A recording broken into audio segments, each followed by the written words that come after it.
நண்பர்கள் அனைவருக்கும் காலை, மாலை, மதிய வணக்கங்களை தெரிவித்துக் கொள்வது உங்கள் நண்பன் அருண். இன்னைய வீடியோல நம்ம எத பத்தி பார்க்க போறோம் அப்படின்னு பார்த்தீங்கன்னா, ஏன் ஒரு வேலைக்கு போறீங்க, நம்ம கண்டிப்பா வந்து நம்மள இம்ப்ரூவ்மென்ட் பண்ணிக்கிறதுக்காக தான் போறோம். இப்போ வந்து நம்ம இந்தியால இருக்கோம்னு வச்சுக்கோங்களேன். நீங்க இந்தியால இருக்கையில உங்க படிப்புக்கு, உங்க தகுதிக்கு ஏத்த வேலை உடனே கிடைச்சறது கிடையாது சிங்கப்பூர்ல. உங்க படிப்புக்கு, உங்க தகுதிக்கு நீங்க எக்ஸ்பெக்ட் பண்ற சம்பளம் கிடைக்கிறதே கிடையாது. அப்ப நெறைய பேர் என்ன பண்றாங்க அப்படின்னு கேட்டீங்கன்னா, அங்க போயிட்டு கிடைச்ச வேலைக்கு உள்ள போயிடுறாங்க. போயிட்டு திறமையானவங்க அத தான் பண்ணுவாங்க. கிடைச்ச வேலைக்கு உள்ள போயிட்டு, அங்க போயிட்டு வேற வேலை தேடிட்டு மாறுறாங்க. அப்படி வேலை தேடி மாறுறப்ப பார்த்தீங்க அப்படின்னா, அவங்க நெறைய பிரச்சனைகள ஃபேஸ் பண்றாங்க. அதில குறிப்பா என்ன அப்படின்னு பார்த்தீங்கன்னா, இப்ப நீங்க ஒரு கம்பெனிக்கு போறீங்க அப்படின்னா, அங்க வேலை வந்து நீங்க பார்த்துட்டு இருக்கீங்க. ஸோ உங்களுக்கு கொஞ்சம் ஒரு குறிப்பிட்ட நாள் வேலை பார்க்குறீங்க. அப்புறம் வேற கம்பெனில இன்டர்வியூ அட்டெண்ட் பண்றீங்க. உங்களுக்கு செலக்ட் ஆயிட்டீங்க. இப்ப நீங்க ஒரு பாஸ்ல இருக்கையில இன்னொரு இடத்துல அப்ளை பண்ணா, அந்த பாஸுக்கும் வந்து அப்ரூவல் ஆகும். ஒர்க் பெர்மிட் தான் அப்ரூவல் ஆகாது. ட்ரான்ஸ்ஃபர் சர்டிஃபிகேட் வேணும். அதர்வைஸ் வந்து இப்போ நீங்க ஒர்க் பெர்மிட்ல இருந்து எஸ் பாஸ் மாறுறீங்க, இல்ல S pass to S pass மாறுறீங்க, இல்ல என்டிஎஸ் பெர்மிட் மாறுறீங்க அப்படி இந்த மாதிரி ஏதாவது மாறுறப்ப பார்த்தீங்க அப்படின்னா வந்துட்டு, உங்களுக்கு எந்த டாக்குமெண்ட்டும் தேவையில்ல. அவங்க அந்த கம்பெனில இருந்து அப்ளை பண்றாங்க அப்படின்னா, உங்களுக்கு அப்ரூவல் ஆயிருதுன்னு வச்சுக்கோங்க. ஆனா இந்த கம்பெனில விட மாட்டாங்க. நெறைய பேர் இந்த மாதிரியான பிரச்சனைகளை ஃபேஸ் பண்றாங்க. அதுக்கு என்ன பண்ணணும் அப்படிங்கிறத இந்த வீடியோல பார்க்கலாம். இந்த மாதிரியான இன்ஃபர்மேஷன்லாம் தெரிஞ்சுக்கணும்னு நினச்சினா மறக்காம நம்ம சேனலை சப்ஸ்கிரைப் பண்ணி வச்சுக்கோங்க. ஓகே, இப்போ வந்துட்டு நீங்கள் வந்து சிங்கப்பூர் போகிறீங்க, கஷ்டப்பட்டு ஒரு கம்பெனியில் ஒர்க் பண்ணுறீங்க. என்னோட பர்சனல் ரிக்வஸ்ட் என்ன அப்படின்னா, ஒரு கம்பெனிக்கு நீங்கள் பணம் கட்டிட்டு போகிறீங்க அப்படின்னா இமீடியட்டாக வந்துட்டு வேலை தேட ஆரம்பிக்காதீங்க.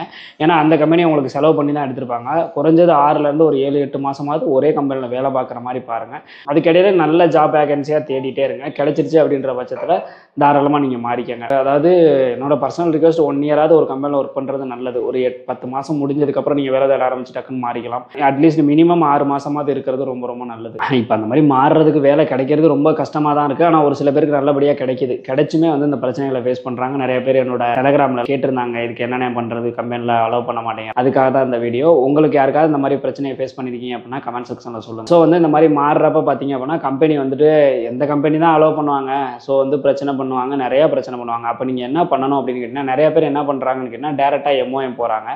டேரெக்டாக நீங்கள் எம்ஓஎம் போகக்கூடாது. ஓகேங்களா? ஃபஸ்ட்டு வந்துட்டு நீங்கள் போகிறப்பே கம்பெனியோட நோட்டீஸ் பீரியட் அப்படின்றது ஒன்று இருக்கும். தெரியாதவங்களுக்கு நோட்டீஸ் பீரியட்னா என்னன்னு தெரியாதவங்களுக்கு சொல்கிறேன். நோட்டீஸ் பீரியட்னா என்னன்னா, இப்போ நீங்கள் ஒரு வேலையை ரிசைன் பண்ண போகிறீங்க அப்படின்னா, உங்களோட இடத்த ரீப்ளேஸ் பண்ணுறதுக்கு இன்னொரு ஆள் வரணும். இன்னொரு ஆளுக்கு வந்து நீங்கள் உங்கள் வேலையெல்லாம் சொல்லி கொடுத்துட்டு அந்த மாதிரி மாறுற மாதிரி இருக்கும். நீங்கள் ரிசைன் லெட்டர் கொடுத்ததுக்கப்புறம் நோட்டீஸ் பீரியட்னு ஒவ்வொரு கம்பெனியும் ஒவ்வொரு மாதிரி வச்சுருப்பாங்க. ஒரு சில கம்பெனியில் 7 நாளாக இருக்கும். ஒரு சில கம்பெனியில் 1 வீக்காக இருக்கும். ஒரு சில கம்பெனியில் 2 வீக்காக இருக்கும். ஒரு சில கம்பெனியில் 4 வீக்காக இருக்கும். ஸோ இந்த மாதிரி வந்துட்டு எத்தனை நாள் அப்படிங்கிறத நீங்கள் போனோடனே ஃபஸ்ட்டு தெரிஞ்சுக்கணும். எந்த கம்பெனியாக இருந்தாலும் நோட்டீஸ் பீரியட் எத்தனை நாள் அப்படிங்கிறத தெரிஞ்சுக்கோங்க. எடுத்தோன்னே ரிசைன் பண்ணிட்டுலாம் வர்றதுக்கு எல்லா கம்பெனியும் அலோவ் பண்ண மாட்டாங்க. சரிங்களா? அதில் நீங்கள் வேறு கம்பெனி மாறுறீங்க அப்படின்னா அலோவே பண்ண மாட்டாங்க.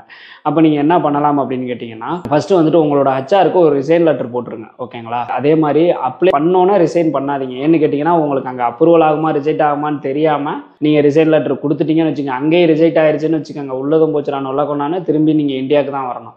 அதனால வந்துட்டு நீங்கள் அப்ரூவல் வந்ததுக்கு அப்புறமேட்டு, அதாவது உங்கள் கம்பெனியோட ஹெச்ஆருக்கு வந்து ஒரு ரிசைன் லெட்டர் எழுதிருங்க. அதை வந்து சும்மா கையில் எழுதி கையில் கொடுக்குறது அந்த மாதிரிலாம் இருக்கக்கூடாது. அஃபீஷியலாக நீங்கள் மெயில் போடணும். உங்களோட கம்பெனி ஹெச்ஆருக்கு அஃபீஷியலாக இமெயில் பண்ணிடுங்க. உங்கள் மெயில் ஐடியிலேருந்து இந்த மாதிரி வந்து நான் இந்த வேலையிலேருந்து நான் ரிசைன் பண்ணுறேன் அப்படிங்கிற மாதிரி தெளிவாக டீட்டெயிலாக அவங்களுக்கு புரிகிற மாதிரி எழுதி அவங்களுக்கு வந்து நீங்கள் வந்து மெயில் பண்ணிடணும். ஓகேங்களா?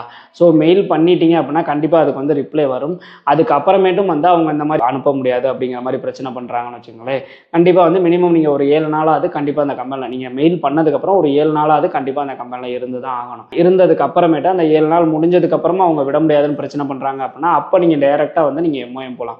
எம்ஓஎம் போனீங்க அப்படின்னா நீங்கள் இந்த மெயிலை காமிக்கணும். சார் நான் 7 நாளைக்கு முன்னாடியே வந்து நான் ரிசைன் பண்ணுறேன்னு சொல்லிட்டு நான் இமெயில் பண்ணிட்டேன். ஆனால் வந்து அவங்க என்ன விட மாட்டேன்றாங்க, ரிசைன் பண்ண மாட்டேங்கிறாங்க, நோட்டீஸ் பீரியட் எத்தனை நாள்னு சொல்ல மாட்டேங்கிறாங்க, எதுவுமே சொல்லாமல் இப்படி பண்ணுறாங்க அப்படின்னு சொன்னீங்கன்னா கண்டிப்பாக அது கம்பெனி மேலே தான் தப்பு. இமீடியட்டாக எம்ஓஎம் வந்து ஆக்ஷன் எடுத்து உங்களை வந்து ரிலீவ் பண்ணிடுவாங்க. அந்த கம்பெனியில் உங்களோட பர்மிட்டை கேன்சல் பண்ணி உங்களை வெளியாக்கிடுவாங்க. நீங்கள் உங்களுக்கு புதுசாக வேலை கிடச்சிச்சு பார்த்தீங்களா, அந்த கம்பெனிக்கு நீங்கள் ஈஸியாக போயிடலாம். ஓகேங்களா? ஸோ இதுதான் வந்துட்டு நீங்கள் ட்ரான்ஸ்ஃபர் ஆகிறது முறையான வழி. ஓகேங்களா? அதை விட்டுட்டு நிறைய பேர் என்னென்னா சும்மா கம்பெனிக்கு லெட்டர் எழுதி கொடுக்குறது, இல்லை சும்மா வாயில் சொல்கிறது, இந்த மாதிரியே பண்ணி பிரச்சனைகளை ஃபேஸ் பண்ணிகிட்டு இருக்கீங்க. அப்படி பண்ணக்கூடாது. எம்ஓஎம் போனாலும் கண்டிப்பாக உங்களுக்கு ப்ரூஃப் வேணும். ஸோ அதனால் நீங்கள் உங்கள் சூப்பர்வைசருக்கு இவங்களுக்கெல்லாம் போடணுங்கிறது கிடையாது. கண்டிப்பாக ஹெச்ஆருக்கு தான் போடணும்.